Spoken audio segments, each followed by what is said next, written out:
Le 2 juin 1990, le dentiste Jean-Pierre Parent perd connaissance chez lui, à Joliette. À l'hôpital, les médecins diagnostiquent une hémorragie au cerveau dont les effets seraient irréversibles.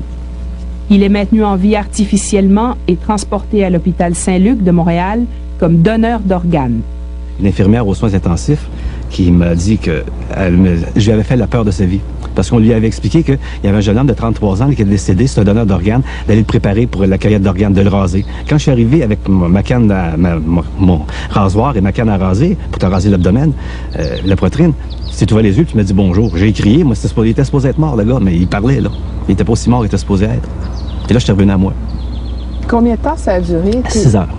6 heures entre le moment où on vous a déclaré cliniquement mort et le moment où je suis revenu à moi. Et le moment où vous vous êtes réveillé. Cependant, moi, j'étais conscient d'une conversation qui s'est tenue au pied de mon lit où le neurochirurgien expliquait à mon frère Yvon que l'hémorragie que j'avais, elle était fatale et incontournable. Et on va enclencher les manœuvres de cueillette d'organes d'ici 2 à 3 heures. Je me souviens d'avoir entendu cette conversation-là. Et je me souviens surtout comment j'ai réagi. J'ai pas pu parler parce que cliniquement, j'étais incapable de parler. Mais je leur ai dit en pensant à tous les deux de manger de la marde. Ils se trompaient et que quand ma fille arriverait à l'automne, j'étais pour être sur mes 2 pieds. Je suis convaincu que si j'étais le moindrement dépressif cette journée-là, j'aurais accepté la conversation des gens autour de moi, comme quoi qu'il n'y avait aucun espoir possible et je me serais probablement laissé aller. Mon esprit m'aurait quitté. Alors que mon esprit, là, je le tenais à 2 bras très forts, qu'elle reste là.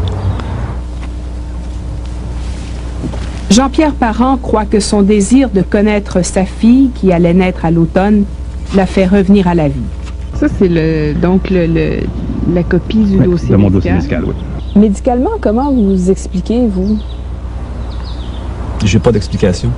Le neurochirurgien m'a posé au moins une demi-douzaine de fois la même question et je lui ai dit que je comprenais absolument rien et que ça me dérangeait pas de rien comprendre. Je ne crois pas qu'il y ait quelque chose à comprendre pour moi dans ça. Ce que je sais, dans tout ce que moi je réalise dans tout ça, c'est que je suis bien, j'ai toujours été bien, je n'ai jamais été en situation de problème où j'étais inquiet. Et c'est peut-être ça qui m'a, dans le fond, sauvé. Je n'ai jamais considéré l'événement comme étant grave. Quelques mois après son accident cérébral, le docteur Parent a repris le cours normal de sa vie. Et malgré tout ce qui lui est arrivé, il signe toujours sa carte de don d'organes.